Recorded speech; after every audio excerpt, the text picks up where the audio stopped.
कोई जगत में दूजा कृष्ण समान। झूठी माया मोह पड़ी है सपना दिन चार। कोई किसी का संग न साथी अंत करोगे विचार। नहीं विद्या नहीं बाहुबल नहीं खर्चन को तान। मैं गरीब अनाथ की लाज रखो भगवान। सुत द्वारा ग्रह लक्ष्मी पापी के ग्रह होय। संग समागम हरि कथा तुलसी दुर्लभ हो। संग समागम हरि कथा तुलसी दुर्लभ होय। श्री गोपाल कृष्ण चंद्र महाराज की जय। आज बड़ा ही सुंदर योग आप सबके दर्शनों का मुझे प्राप्त हो रहा है। तो सबसे पहले मैं उस परमात्मा के श्री चरणों पर प्रार्थना करता हूं कि आपने ही, आपके योग से ही भगवान के भक्त जो हैं वो उनके दर्शन होते हैं। अध्यात्म क्षेत्र में, आध्यात्मिक कार्य में रत संसार के जब आप जैसे धार्मिक व्यक्ति धर्म करते हैं तो महाराज को उसका विशेष अभिमान होता है। मैं इसलिए कह रहा हूं क्योंकि गृहस्थ धर्म में इतनी अड़चनों के बाद भी आप समय निकालकर अपने आध्यात्मिक और अपनी सनातन धर्म की सभ्यता को संभालने का प्रयत्न कर रहे हैं। तो आप सबके लिए मैं महाराज से प्रार्थना करता हूं कि आप सब स्वस्थ रहें और ये कार्य निर्विघ्नता से पूरे भारत में नहीं अभी तो पूरे विश्व में इसका नाम हो और पूरा संसार इस महिला मंडल जो कि बहुत सुंदर, नाम ही बहुत सुंदर है, सरस्वती महिला मंडल है। जहां सरस्वती का वास होता है वहां पर शब्दों में शब्द नहीं होते, सामर्थ्य हो जाता है। तो इस मंडल के सभी सदस्यों को और जो नहीं भी है, जो इससे जुड़े हुए, इस माध्यम से जुड़े हुए हैं, सबको मैं जय श्री कृष्ण दंडवत प्रणाम करता हूं। और इस माध्यम से जोड़ने के लिए मुझे भक्तानी पूनम जी अरोड़ा, उन्होंने मुझे ये योग दिया और इस देह के मामा जी जिन्हें हम मेरे हैं श्री पुरुषोत्तम लाल जी वाधवा, उन्होंने इस माध्यम को जोड़ने का, इस माध्यम से मुझे जोड़ा। तो मैं आपका भी बहुत बहुत धन्यवाद करता हूं और आपको भी इस कार्य के लिए, ये कार्य पूर्ण हो और इसकी महक जो है वो पूरे विश्व में फैले, ऐसी कामना करता हूं। और अपने एक छोटे से विषय को लेकर आपके सामने अपने भावों को व्यक्त करता हूं। आज जो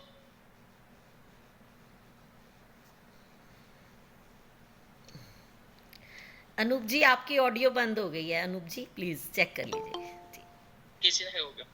आपका जो ये जो वातावरण है आज समाज में, इसमें अध्यात्म का क्या महत्व है, हमारी आने वाली पीढ़ी को कैसे इस अध्यात्म से जोड़ा जा सकता है, ये महिला मंडल द्वारा ये अपूर्व कार्य है। कई आपसे पूछेंगे कि हम सब पाठ तो करते हैं पर सामूहिक पाठ करने का क्या अर्थ है, क्योंकि मैं आपको कोई श्लोक लूं, कोई अर्थ लगाऊं, जो आप कर रहे हैं उसमें आपको और बढ़ोतरी हो, उसकी कुछ प्रेरणा देने का, कुछ सहयोग देने का मेरा आज थोड़ा मन है कि जब हम एक निष्ठ होकर समस्त लोग एक साथ जब प्रार्थना करते हैं, वो प्रार्थना परमेश्वर भी टाल नहीं सकते। ये महत्व है आपके ये कार्यों का। से परमात्मा स्वयं प्रकट होते हैं। और मैं तो यही कहूंगा कि इतना बड़ा कोरोना काल, इतनी अब सुव्यवस्था हुई है, तो आप जैसे भक्तों के प्रयत्नों से महाराज ने अभी मान लिया, और प्रदेश में नहीं, भारत प्रदेश, पूरे भारतवर्ष में और विश्व में इसके प्रकोप को कम कर दिया। ये आप सब का पाठ का और पारायण का ये एक प्रार्थना का ये कार्य है जो हुआ है। कोई कहे साइंस ने कर दिया, कोई कहे किसी ने कर दिया, पर मेरा ये मत है जब सभी मिलकर जब प्रार्थना करते हैं, वो प्रार्थना इतनी बड़ी होती है कि महाराज भी इतने सारे लोगों के भावों को टाल नहीं सकते। और महाराज ने ये बड़ी विपदा को भी देखिए, कितने अब समय जो है वो सुलभ हो गया है, सहज हो रहा है। और एक प्रार्थना का और इस कार्य का विशेषता जो मैं अपने हृदय से समझ पाया हूं, और जो ये करने की आवश्यकता है, वो मुझे लगता है कि ये कार्य एक बीज डालता है। और बीज किस में डालता है, और बीज क्या डालता है? बीज डाला जाता है आने वाली पीढ़ी को। और बीज शब्द का अर्थ मैं यहां पे बता रहा हूं कि वो बीज है संस्कारों का। क्योंकि आप ये इस चीज से अनुभवित होंगे कि जब रोज आप शाम को 5 बजे एक साथ जुड़ते हैं, तो पहले तो कुछ कठिनाइयां आई होंगी, फिर धीरे धीरे आपके घर वालों ने भी इसमें आपकी सहमति दे दी होगी। कई माताएं बहनों को अपने समय की एडजस्टमेंट, कईयों को कार्य की एडजस्टमेंट करनी पड़ी होगी। पर ये जो कार्य हो रहा है, ये धर्म रूप है, इसलिए सबने अपने घरों की एडजस्टमेंट कर ली, और माता बहनों का खाना बनाने का समय या किसी समय का वो परिवर्तित कर दिया कि मैं पहले कर लूंगी या बाद में कर लूंगी, मगर ये कार्य मैंने करना है। और वो कार्य करने से एक तो आपके घर की शुद्धिकरण अपने आप ही हो रही है, बिना पैसे लिए ना कुछ करे। क्योंकि सनातन धर्म की सबसे बड़ी सामर्थ्य यही है कि यहाँ पर किसी माध्यम को नहीं चुना जाता। हृदय से तमेव माता च पिता तुमेव, तुमेव बंधु च सखा तुमेव, तुमेव विद्या द्रविणम तुमेव, तुमेव सर्वम मम देव देव। ये भाव है सनातन धर्म का कि मेरे और मेरे महाराज के बीच में किसी माध्यम की जरूरत नहीं है। ये वो संस्कार दे रही है आपकी संस्था, आप सब मिलकर जो ये कार्य कर रहे हो, ये उस परमात्मा और आपके बीच में बात हो रही है, और घर का शुद्धिकरण हो रहा है। ये हमारे पूर्वजों की पुरानी सभ्यता थी। हम बचपन में अपने हमारे नाना जी जो थे, यही सहारनपुर के लक्की गेट में रहा करते थे, उनके साथ में एक मंदिर था, शिव मंदिर था, आज भी वो वहां पर है। हमारे नाना जी, हमारे मामा जी, हमारे परिवार जो हम वहां जाते थे, वो आवर्जुन हमें वहां की घंटियां बजती थी तो वो अपने घरों में हाथ जोड़ देते थे।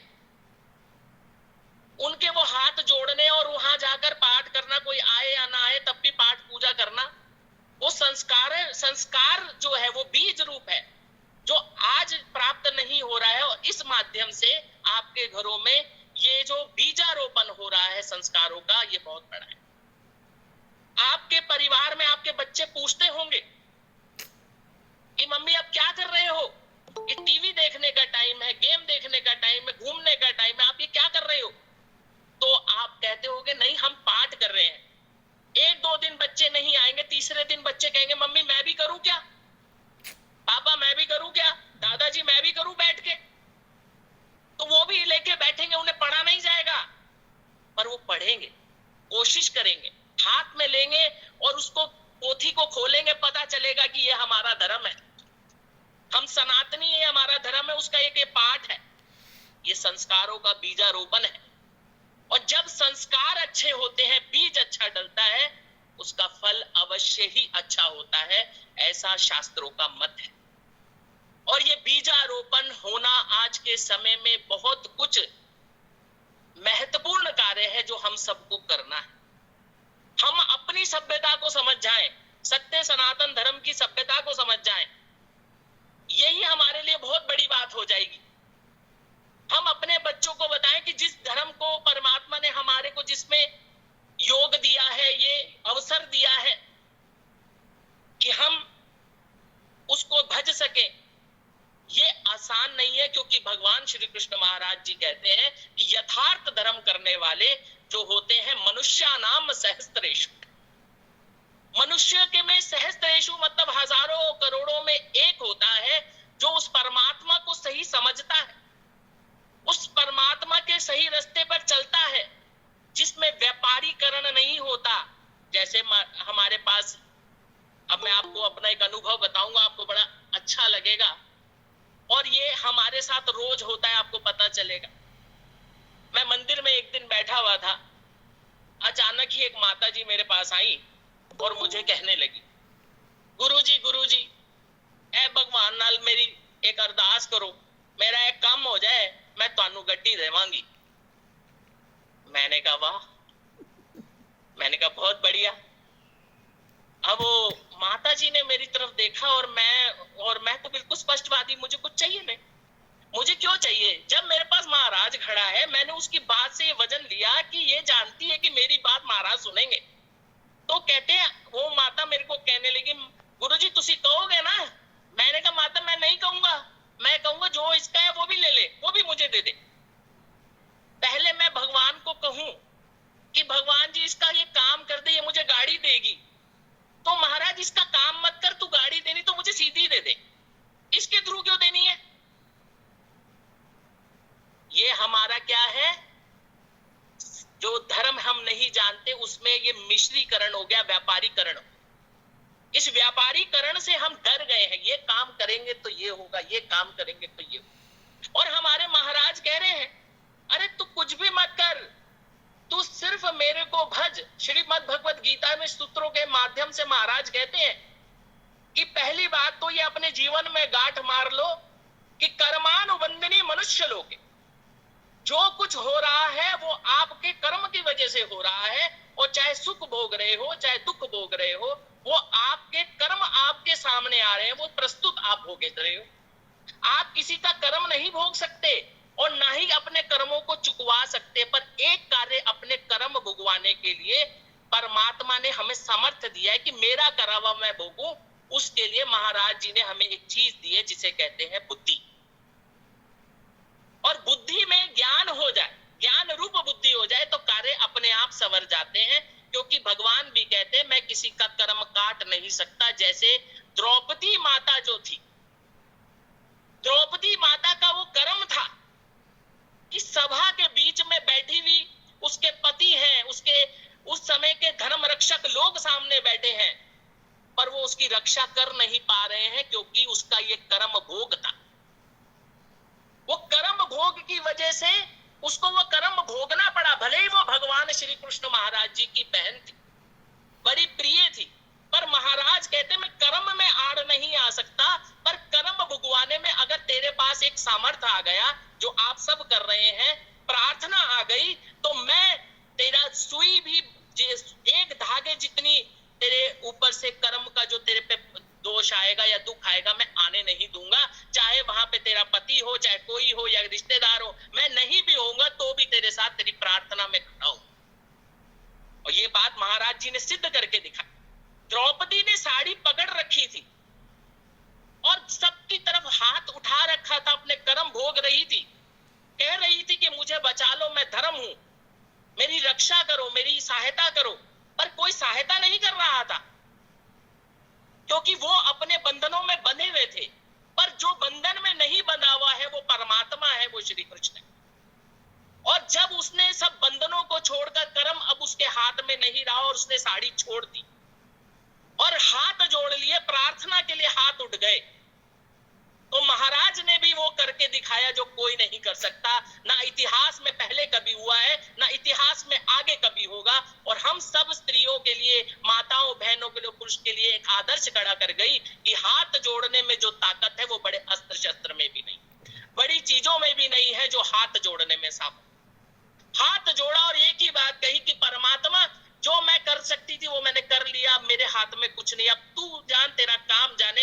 ये रही साड़ी, तू मुझे नग्न करवाना चाहता तो नग्न करवा, नहीं करवाना चाहता तो तेरे ऊपर है। अब मैं परमात्मा तेरी शरणागत हो गई हूं। और भगवान भी कहते हैं कि सर्वधर्म परित्याजम मामेकम शरणम व्रज। तू बस मेरी शरण में आने का भाव निर्माण कर। और ये संस्कार जो आप कर रहे हो, ये शरणागति की प्रथम अवस्था है, और इस प्रथम अवस्था का ये बीजारोपण है, और इसी बीजारोपण से हम प्रार्थना पे और प्रार्थना से शरणागत की तरफ हम आगे बढ़ते हैं। और ऐसे प्रार्थना करी कि महाराज कहीं भी थे वो वहां से डोल गए और कहने लगे कि अब देख तू क्या मैं तेरे लिए करके दिखाता हूं। और दुशासन ने वो खींचा, दुष्कर्मी जो मर्जी कर्म कर ले, सत्य की जीत होती है, भले देर से हो पर होती। ये प्रमाण बताया गया है कि वो खींच रहा है, थक गया है, पर एक धागे जितना वस्त्र भी द्रौपदी के अंग से दूर नहीं कर पाया, भले ही कितना प्रयत्न कर चुका। ये प्रमाण है हमारे सनातन धर्म का, ये विशेषता है हमारे धर्म की, ये सामर्थ्य है हमारी प्रार्थना का, जो हमारे को बीजारोपण हमारे बड़ों ने करा है, और वही बीजारोपण इस माध्यम से हो रहा है। तो मुझे अति प्रसन्नता है, क्योंकि जो आप कर रहे हो ये बल है आपका। और सामूहिक बल की कहानी तो आप सबने सुनी है कि जब एक लकड़ी, एक पिता कहता है अपने 5 पुत्रों को बुलाकर कि एक लकड़ी तोड़ो, तो पांचों तोड़ देते हो। जब पांचों मिल जाएं तो वो पांचों मिलकर भी उसे तोड़ नहीं सकते। ये सामर्थ्य का कार्य आप कर रहे हैं, ये वास्तविकता ये हल हो रही है इस माध्यम से। और ऐसे योग से जो यज्ञ है, मैं इसको अपनी तरफ से इस संस्कारों के बीज को, आपके इस कार्य को एक यज्ञ की उपपत्ति देता हूं। ये यज्ञ है, और इस यज्ञ में जो आप समय की आहुति, अपने शब्दों की और पाठ पूजा की आहुति दे रहे हैं, इस यज्ञ से ऐसा एक वातावरण निर्माण होगा जो इस संस्कार को, इस संसार को दिशा और दशा देने का कार्य भी करेगा। क्योंकि पता नहीं कौन सा बीज ऐसा उत्पन्न होता है जो वृक्ष बनता है, फल देता है, छाया देता है, और बहुत लोगों के जीवनों को आधार देता है। ऐसे ही इस कारणों से ये जो है धर्म की उत्पत्ति होती है। तो मैं अपनी तरफ से, क्योंकि बोलना तो बहुत है, पर समय आपने जो थोड़ा सा दिया है उसके लिए मैं बहुत आभार व्यक्त करता हूं।